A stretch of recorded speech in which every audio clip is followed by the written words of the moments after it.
Hey there! Welcome back to another review, this time of the 2016 drama, which is loosely based on a true story, as most based on a true story films are. Well, I wouldn't say it's as loosely based on a true story as some of the others, but there are some embellishments made, there are some exaggerations, and there are some things that are left out. But that's cinema for you. But anyway, that film is The Founder. Now, The Founder is a movie that I honestly have been looking forward to seeing. I've been very curious about the movie. As you all know, I'm a super big fan of Michael Keaton, so I was really looking forward to the movie just to see Michael Keaton's performance in it. And in that aspect, it wasn't a letdown, but as a whole, it was kind of disappointing. Now, it left me feeling hungry afterwards.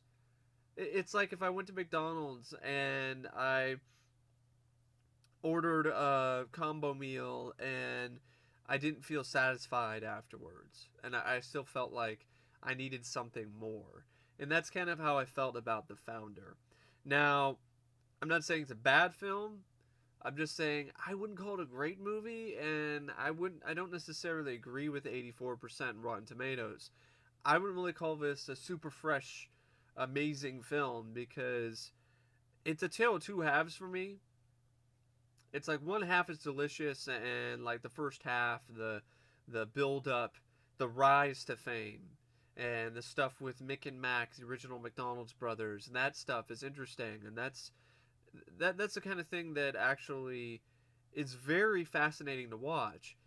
When it starts showing you Ray Kroc just being a fucking asshole, then it honestly gets a bit tiring. And so yeah, it's like a two-faced film. It's like on one hand, it's got this sort of nostalgic '50s American values and mom and apple pie feel to it in the first half, and then the second half, it just kind of delves into sort of cartoonish territory with how evil Ray Kroc becomes. Now, the film is directed by John Lee Hancock. It's written by Robert D. Siegel. I believe it's based on a book of the same name called The Founder. It features a score by Carter Burwell, who had done a lot of scores for Coen Brothers films, and that is definitely a real highlight for this movie. I love this score. There were numerous times that it gave me chills because it was that great of a score. I love the traditional piano. It was nice to hear just a piano score again. It just fit the film perfectly. It enticed visions of hot French fries and cheeseburgers and just all kinds of fun stuff. And it also had a little bit of a darker, tragic side to it as well. I don't think the film would be as impactful as it is in certain aspects if it wasn't for this score, and I think it's a very underrated aspect of the film. It's an underrated aspect of films, period. The cinematography by Jason Schwartzman I thought, was really good too as well. It really did a great job recreating the look and the aesthetic of a '50s film, of films of the time period. It's particular that the production design is great. The production and art direction is top notch. It's absolutely admirable because they did an amazing job recreating the look of cars and the buildings and stuff like that, and clothes and all that. It really did feel like it was a time capsule from the time period of the '50s. The editing by Robert Frazen was good as well. It wasn't anything like spectacular, but it was definitely solid. Now, and he had a great cast. When you have Michael Keaton, who was perfectly cast as Ray Kroc, you have Nick Offerman, who plays Richard Dick McDonald, John Carroll Lynch, the Zodiac himself as Mac McDonald, Linda Cardellini as Joan Smith, Patrick Wilson from the Conjuring films as Raleigh Smith, B.J. Novak as Harry J. Sonnenborn, and you also had Laura Dern from Jurassic Park as Ethel Fleming, Ray's wife, who ultimately becomes estranged with him because the relationship starts to break apart. Now, all those elements are good. I mean, it's a movie that it's got the right ingredients, but it's not as satisfying or as tasteful, or it doesn't taste as good as it could be. So kind of, in a lot of ways, it does kind of remind me of McDonald's hamburger or McDonald's cheeseburgers. I mean, I'm not, I can eat them, but they're not as good as they could be.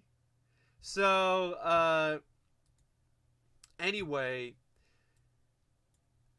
this movie opens up with introducing you to Ray Kroc. He's a traveling salesman. He's selling these milkshake makers. He's not doing very well. He's not getting very many sales. He's a failed salesman. He's a failed entrepreneur. He's tried multiple different things. He's tried to do all these different sort of stuff, like trying to sell hideaway beds that are in the kitchen, and he's a driven individual, but he just has not been able to find that one thing that actually is able to sell. And so it's kind of a joke around where he's at, where he goes in and asks people if they want to buy things from him, and a lot of people just look at him and this is kind of joke. He's in debt, and he's trying to sell these milkshakes. That's his new endeavor. He keeps on, and his wife is ultimately, and of course his wife is sick of this, what's your next endeavor you're going to do? Oh, well, this didn't work out. We're going to go with the milkshakes now. Or we're going to do this. And he ultimately falls into a great situation where he runs into the original McDonald's. Now, I'd actually heard about this story before in a book that I read, and it was just a book of trivia, and it mentioned Ray Kroc. And I was always fascinated by this character, by this founder of McDonald's, because I knew about the tragic story that he wasn't the one that really founded McDonald's. In a way, he kind of did. He has the name founder, but really he isn't responsible for creating or coming up with a lot of the ideas that made McDonald's popular and famous and made it a fixture of Americana, of American culture. And a lot of those things he stole from the McDonald's brothers. So I always thought, like, in the back of my head, that might make for an interesting film.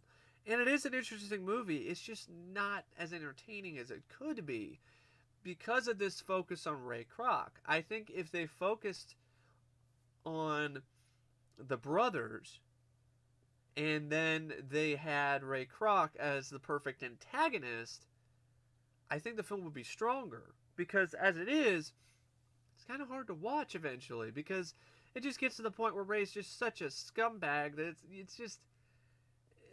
it just makes you feel awkward, and it's not really a very pleasant experience. And I know it's not supposed to be, but it just doesn't make for a very entertaining experience at the movies. It really doesn't. To watch a guy be an asshole, that's just really not very entertaining. Unless he's an entertaining asshole. And he's not really an entertaining asshole. He's just an asshole who you just want to smack across the face. And see him get his comeuppance, but he never does. So he wants more in life. He craves more. He doesn't want a little Mac. He wants a Big Mac. He doesn't want a piece of things. He wants the whole thing. And his wife is supportive of him through all these different failed endeavors that he's done.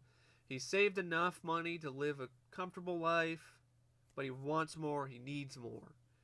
He even listens to these self-help albums and stuff like that, which he actually quotes later in the film. And he's getting older. He's an older man. He's running out of time. And he's not satisfied with his current situation, so he continues to pursue his greater desires, the greater good. And in his efforts, he is met by restaurant owners and who don't want to buy his milkshake makers, or just don't really care about him and just buff him off. And bad service at drive-in diners. They don't give him the right order. He orders barbecue beef. They give him something completely different. He then learns that there's some small drive-in, not really drive-in, but walk-up burger joint called McDonald's that is ordering an unusually large number of milkshake makers. They're asking for 6, Ray visits the diner. What he finds is that this diner named McDonald's is like extremely popular. He's struck by the fast service, the high quality food, the disposable paper packaging, and the focus on family. Because in the 50s, there was a lot of drive-ins and stuff like that where you had a lot of just the teenagers and just people, just kind of being... There really wasn't a lot of family dynamic there. It was kind of dangerous. You had these rough and tumble types hanging out by the jukebox, smoking cigarettes and causing trouble and macking out with their girls in the cars. So there really wasn't something for a place where a family, where a wife and a mother, not wife and a mother, wife and a mother, what? Where a wife and a husband, or husband and wife and their kids could just go and hang out in an environment that was family friendly. McDonald's satiated that need, that desire. And Ray saw this and his eyes light up like saucers. He's just like, this is amazing. And when you watch it, it also does put things into perspective, because you're like, we take fast food for granted. We're like, whatever, that's always been a thing. But when you watch the film, you realize that this wasn't always a thing. I mean, and even before McDonald's, there were some other companies like White Castle and A&W that did have fast food, but they didn't end up going as nationwide as McDonald's eventually did. So, in essence, the McDonald's brothers didn't necessarily come up with the fast service or the concept, but they did add their own spin on it, which they ended up getting no credit for, because Ray ended up stealing it from right underneath their feet. So that was really cool to just see this old McDonald's and to just see them work their magic and have the food out super quick and super fast. In 30 seconds, you got a hamburger or a cheeseburger and a milkshake and fries. 30 seconds. I mean, McDonald's today doesn't even have service that fast. So Ray meets with these two brothers, Mac, played by Carroll Lynch, and his brother Dick, played by Nick Offerman. And Nick Offerman, I honestly think he kind of stole the show a little bit. I mean, Keaton is front and center, and he's amazing. He's spectacular. He's an absolute spectacle in this. It's a great performance, one of his best acting performances. But I just tended to be a little bit more drawn to these brothers. Particularly Nick Offerman, who I'm so used to him playing comedic roles. Here he's playing a serious role, and he actually he pulls it off. Does a great job here. It's an understated, underrated performance. So Ray meets with these guys. They give him a tour of the kitchen. He notes that the employees have a really strong work ethic. Dick explains that the high-quality food and lightning-fast service are the backbones of their McDonald's restaurant, of their diner. And Ray then eventually takes the brothers to dinner, and then he's told this origin story at McDonald's. And it's a great origin story about how these were two brothers who were passionate about creating a business, and they originally decided they wanted to do a movie theater because they were big fans of movies. But the problem is, they set up this movie theater around the time when the Great Depression hit. So then, it was just the worst possible time. So nobody was going to the movies, and no movie theaters were making any money. So they ended up deciding to do a restaurant. And what they did is they saw what some people were doing on the street. They were selling hot dogs, and they were doing all right. So they decided to make their own sort of hot dog joint, hot dog stand. And they realized, this isn't really, we could do something bigger.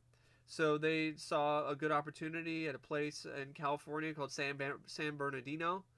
And they actually ended up cutting their little stand in half in order to fit it underneath the bridge so they could move it. And they moved it, and then they came up with the idea of McDonald's, of this just fast service. And at first, it didn't take off right away. In fact, it was kind of disastrous. And this is what I'm talking about. Like, this stuff, like, I'm lighting up talking about, because it is very fascinating, and it's entertaining to hear these brothers talk about what they did and the chances that they took and everything like that, and what happened to make their restaurant, their dream restaurant, a reality. They even said they tried to franchise it, but it didn't work because Ray comes in later and he's like, hey, franchise, franchise, franchise, franchise, franchise. And the brothers are all like, we tried that already. It didn't work. We weren't able to have quality control. There were a lot of issues here. There's people who were just not following our model. And by that, what that means is there were people who were franchise owners that had a McDonald's restaurant and the name in a different location, but they weren't selling burgers. They were selling chicken sandwiches and steaks, and they were having the jukeboxes and all that kind of stuff, and so on. So there was no quality control. So they decided, nope, we're not going to do that anymore.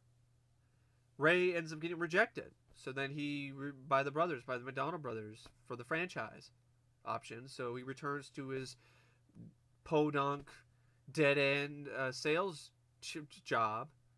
And he ends up running into and seeing all these American flags and crosses everywhere. And so he ends up then confronting the brothers again. And then he delivers a passionate speech about how the Golden Arches, which is a image, which is a creation that one of the McDonald's brothers came up with.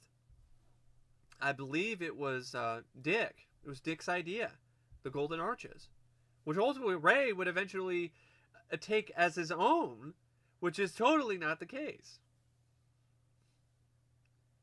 So, actually, the more I think about the film, it is a bit disappointing in some aspects, because I wouldn't call it a great movie, but I can't lie and say I didn't like this film. I mean, I was kind of like, oh, I could have a little bit more. It leaves me hungry for more, and I wasn't as satisfied as I could be. But I still like the film. I want to make that absolutely clear. I still like the movie. I just can't say that I loved it. But anyway, so you have this stuff. He's trying to convince these brothers to franchise it. And he has this great speech where he's talking about how the Golden Arches, they could and they should be the new symbol of America.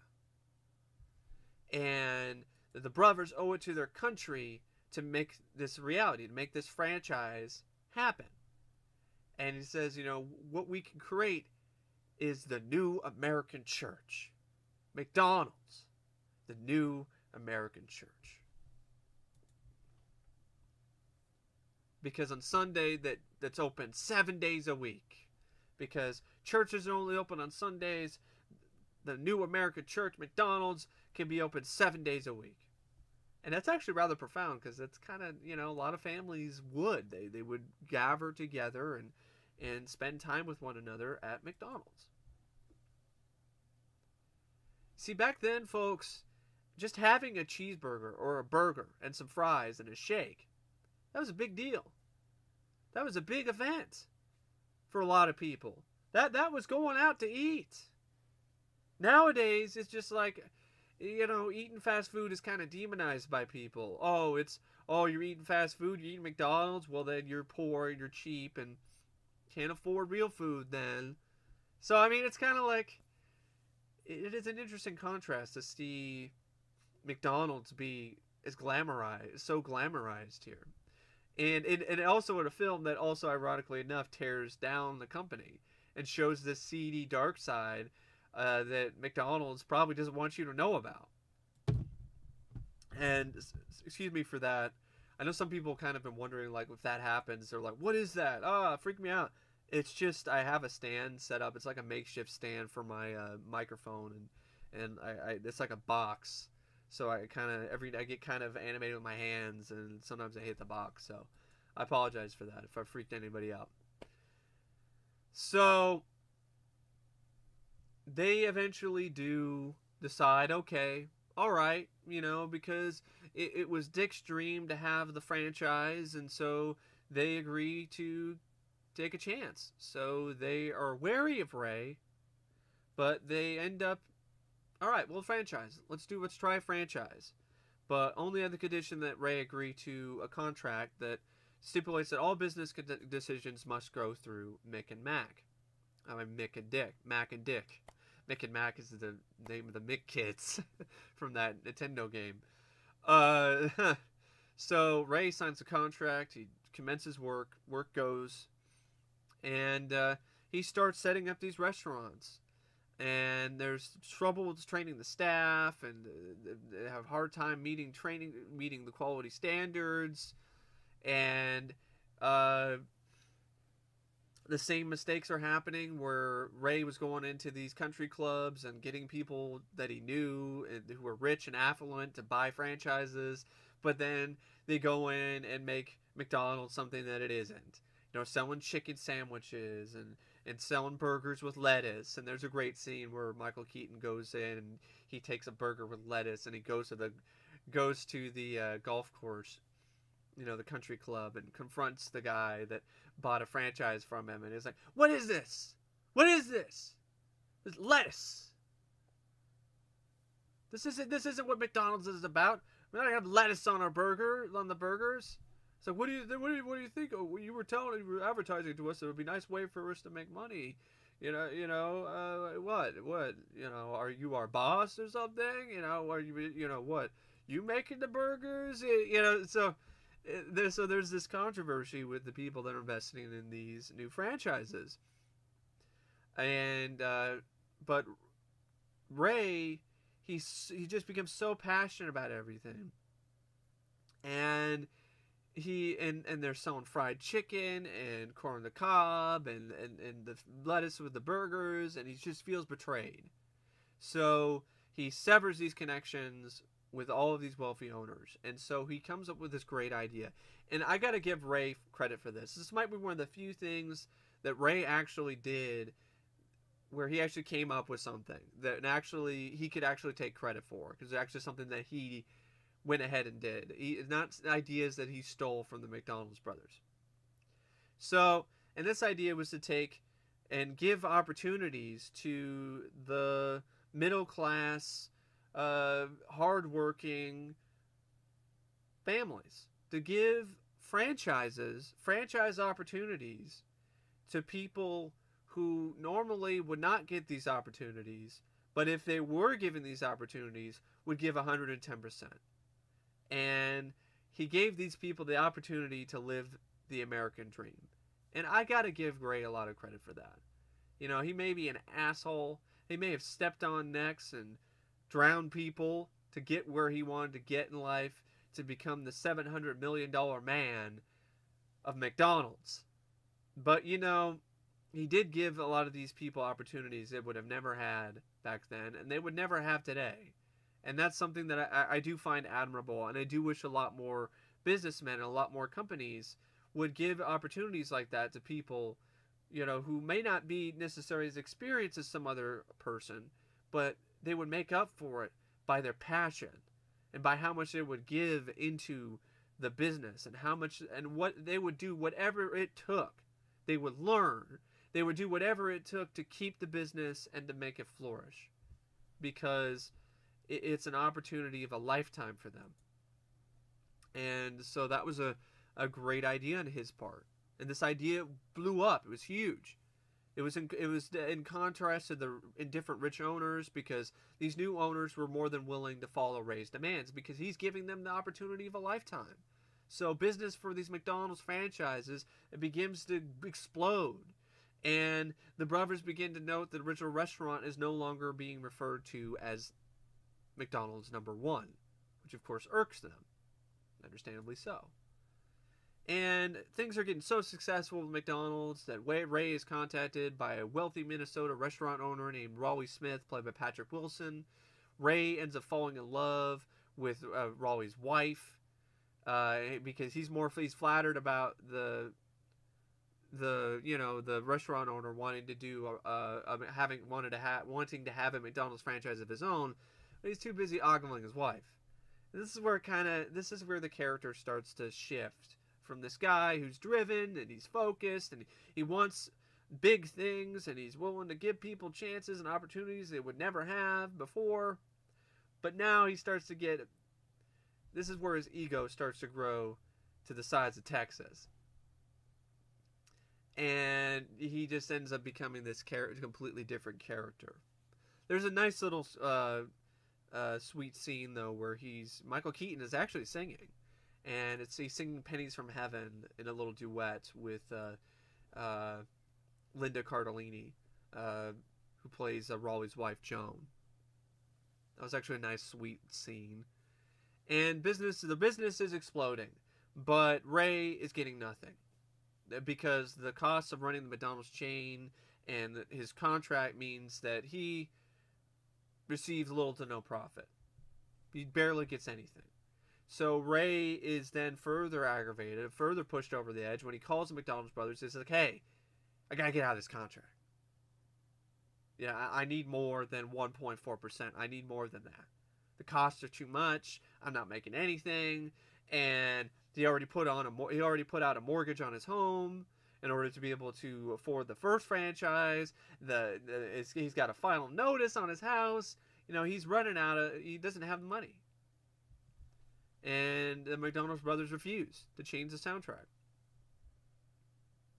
So then he turns his attention to the largest problem, one of the big, definitely the largest problem in these restaurants.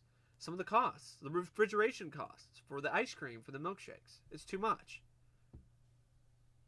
So he decides to change things up because he meets up with Joan and Raleigh, and Joan pitches a method to dramatically cut the costs and to make milkshakes out with powdered milk and water instead of ice cream, which I personally think is gross. I remember having when I was a kid. I remember trying some of McDonald's like fake ice cream milkshakes, and it was like a strawberry one. I remember it being just so bad. I didn't even finish it because it made me gag, made me want to throw up. So, but he wants to do this to change things, to change the milkshakes, so to save some money. And if you think about it, Ray, yeah, he's doing these things, but he's willing to take chances that the McDonald's brothers aren't in order to make a franchise nationwide and successful. So yeah, he's willing to cut corners. He's willing to do things that nobody's ever done before, but that was necessary in order to make McDonald's as big as it is. So that's one of those things. It's like it's kind of a double-edged sword, or it's one of those things. It's like he's damned if he did and damned if he didn't. So I mean, if he didn't do it, then he'd be damned because the chains that he has would go under, and the McDonald's brothers would also lose profit as well. You see, the McDonald's brothers, they were absolutely screwed over by Ray, but they did end up getting some money out of it. So it wasn't like they completely didn't get anything out of this agreement with Ray. But they definitely should have gotten a lot more because Ray was a disrespectful douchebag. But anyway, but they're like, no, we're not changing the milkshakes. Not happening.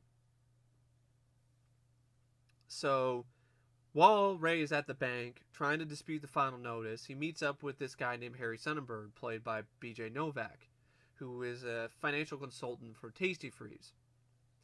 He reviews Ray's business and he finds that McDonald's is profitable, but he's not making a lot of money because he struck a poor financial arrangement with the brothers. So he decides, all right, in order to change this, because they won't change the contract, but he basically puts this light bulb in his head. All right, you can't change the contract. What you can do is you can buy the land and lease the franchise to these franchise owners. Lease the land to these owners. So if they mess up, you can take the lease away, and then they got nothing. And so he gets into the realty business. So he creates this place called Franchise Realty Corporation. That's a separate business from McDonald's. The McDonald's brothers are befuddled by this, and they're trying to call Ray out. They're calling Ray out on it, and they're like, "This is a breach of contract." He's like, "No, it isn't. It's not McDonald's. It's a different company." So he's a really shrewd businessman.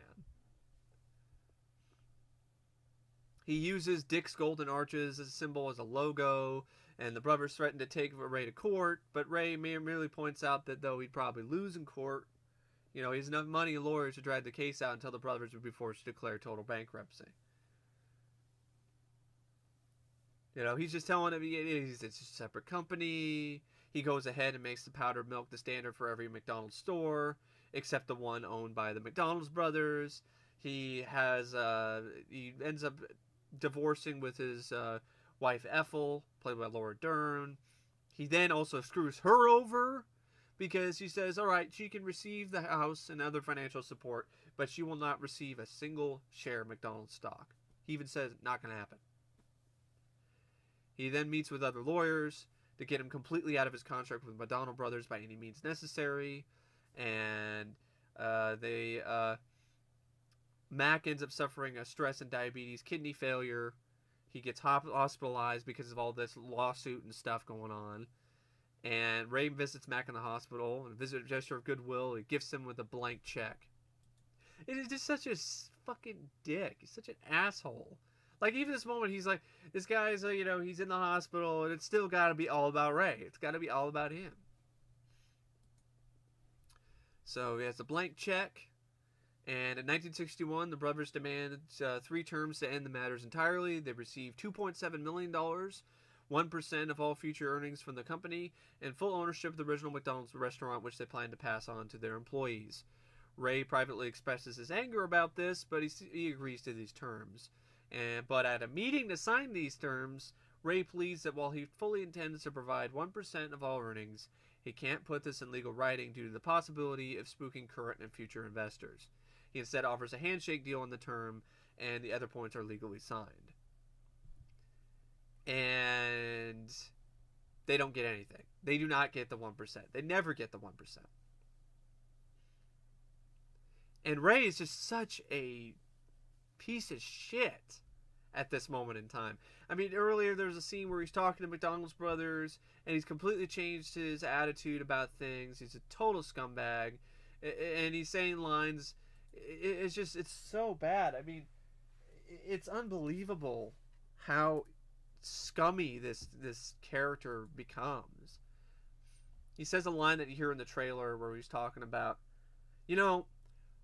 hearts are like contracts. They're made to be broken.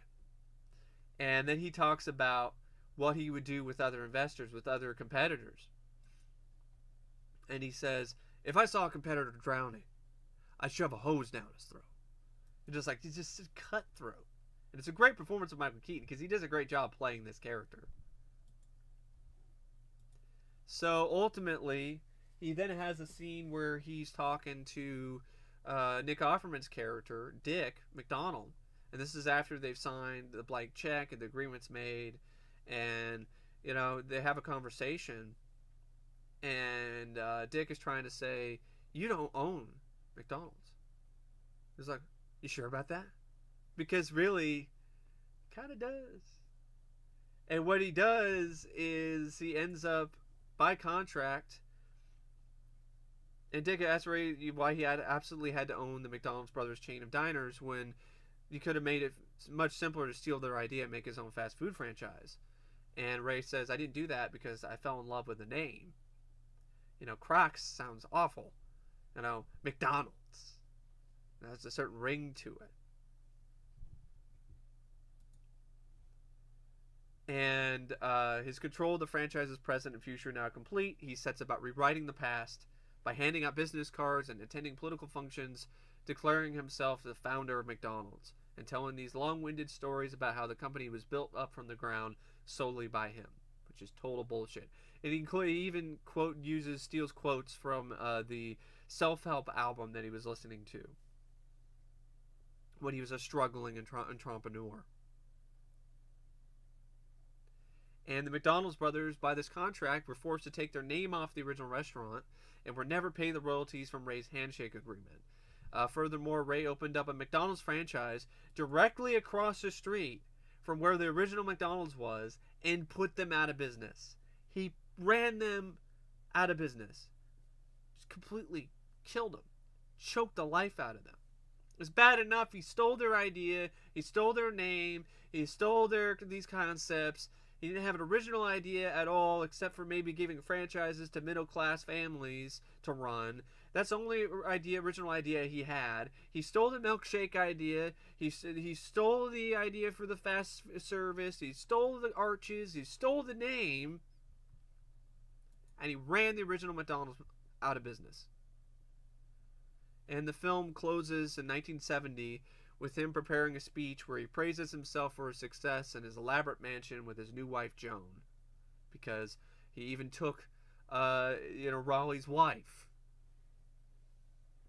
And there's these stuff that plays at the end credits that show you actual footage of Ray and tell you that his wife, when she passed away, she did give all of her money that she earned from McDonald's to charity and to help services like NPR and things like that. And that's great. That's nice. But this make up for the scummy behavior from Ray. It doesn't make up for that. So that's The Founder. Now, the first half, the build up to it, the rise to fame is much more interesting and engaging and entertaining to me. I mean, there's a great scene where Nick Offerman's character Dick is talking about how he was rehearsing how to be able to open up and run this super fast McDonald's and this burger restaurant, this burger joint. And he had set up this whole elaborate thing on a tennis court with chalk and had all his employees go around and rehearse how they were going to be able to cook the burgers and how they were going to move around in this tight space and do it quickly. And I find that attention to detail just amazing. And that's something that you don't see a lot nowadays. And that part is great. It's just when Ray starts being an asshole, it's just screwing everybody over, stepping on people's necks, then it just kind of gets a bit hard to watch. It's kind of a slog because then it just gets depressing. Then the air just gets let out of the balloon, so to speak. And it's just not as fun to watch. But that being said, I still like the film. I do think it's a good movie. I think it deserved to do better. Apparently, it was a pretty big bomb for Weinstein, the Weinstein Company, to the point where they are suing this other company that was releasing another similar film about another self-made millionaire called Gold with Matthew McConaughey. And I want to see that too because that looks like fun and kind of interesting as well. But that's a total different approach. Excuse me. With Gold, it's like it's kind of humorous. It's more humorous in its approach to things. The Founder is absolutely more serious. There's not a lot of humor here. And I think maybe the film could have used a little bit of that. A little bit more levity to break up the just monotonous negativity that was starting to pour out in the last 40, 50 minutes of the film or so. I mean, the movie's 115 minutes, so it's almost 2 hours. And so it actually does. It starts to drag after a bit. And it just becomes kind of dull. But for the most part, though, I do think it's worth a watch. If you're a huge fan of Michael Keaton, definitely check it out. If the story sounds interesting at all to you, give it a look. And I do think it was one of the better films that I had seen of this type in a while. It's just, yeah, I can't say I love the film. I can't say if it's a movie I'm going to go run out and buy. And it was a bit disappointing in the aspect of, it wasn't, at the end of the day, it wasn't too memorable. There wasn't a lot of it that stuck with me. And the thing that stuck with me the most wasn't really Ray. It was the two McDonald's brothers and how tragic their story was. They were trying to live the American dream, and they had some guy basically screw them over and fuck them up the ass and take credit for stuff that they created and they worked hard for and they fought for. And it's just, yeah, they did get some money out of it, but they deserved more. They didn't deserve to get trampled like the way that they were. And it really does, it makes the yellow shine of the Golden Arches look a little bit darker. A lot darker, actually, once you know the true story of how this big multi-million-dollar, billion-dollar franchise was created, and who founded it. Anyway, yeah, I don't know what to say about the film except I was going to rate it out of 5 stars. At first, I was thinking maybe it's above average, but I think that's just not fair to the film. The movie has so many other things that are done so well. I mean, from the production design, art direction, costume design, the powerhouse performance by Michael Keaton, which I do not understand why he was not even nominated for at least a Golden Globe. I mean, he was screwed by the Oscars, and I don't understand. Because the film was kind of pushed back. It was supposed to come out in August, and then they pushed it to December of last year in limited theaters in order to get some Oscar buzz, but then it was disqualified for some reason by the Oscars. And then it was in January of this year, and then it was too close to the release date of a similar film, so it didn't do very well. So it's just... And I guess people just didn't want to watch a movie about some guy who founded McDonald's and did it on the backs of other hardworking guys and kind of screwed them over. I can see why. It's not really a film that you're going to run to the theater and go see. But I did like the film, though. And there are a lot of things about it that I did like a lot. And overall, the problems that I did have, they just prevented it from being a great film. But it's still a good movie. I'm saying that it's just above average would be a disservice to the film. So that's why I don't think it's an 84% good in Rotten Tomatoes. But if I was going to rate it out of 5 stars, I'd give it 4 out of 5. Because for what it is it's got a powerhouse performance from Michael Keaton, which is one of the main reasons why I was able to sit through the film and watch it, even though it's kind of hard to watch him be an ass. But it's Michael Keaton, and he's so great at being an ass that I can still watch the film because I'm trying to watch it for him. I want to see it conclude, to see what else he can do. But also, the way it was written, it just felt a little bit cartoonish and a bit too... to the point where, like, he's an asshole, but it's kind of the point where it's kind of an unrealistic idea of an asshole. Kind of black and white. It seemed like the transition from driven entrepreneur who's had failed endeavors, who finally gets something that works and is trying to do the right thing, but then he's going about it maybe the wrong way. He's misguided, then kind of flips on a turn. You know, it's just super quick. Flips on a dime and turns on a dime, and then it's just like he's just like the stereotypical, like, mustache twirling asshole. So it's just kind of I think the transition could have been smoother. It could have been better, less jarring. But yeah, I still think it was great. I think it was a good film. It was a good film. Was it a great film? It was a good movie, though. Anyway, thanks for watching my review. I know it's long, but there's a lot to talk about. There's a lot of stuff that happens in the film. And there was a lot I wanted to talk about in terms of the movie and why I liked it, and what I liked about the film and what I didn't like about it. But anyway, I hope you guys enjoyed the review. And as always, I will see you later. See ya.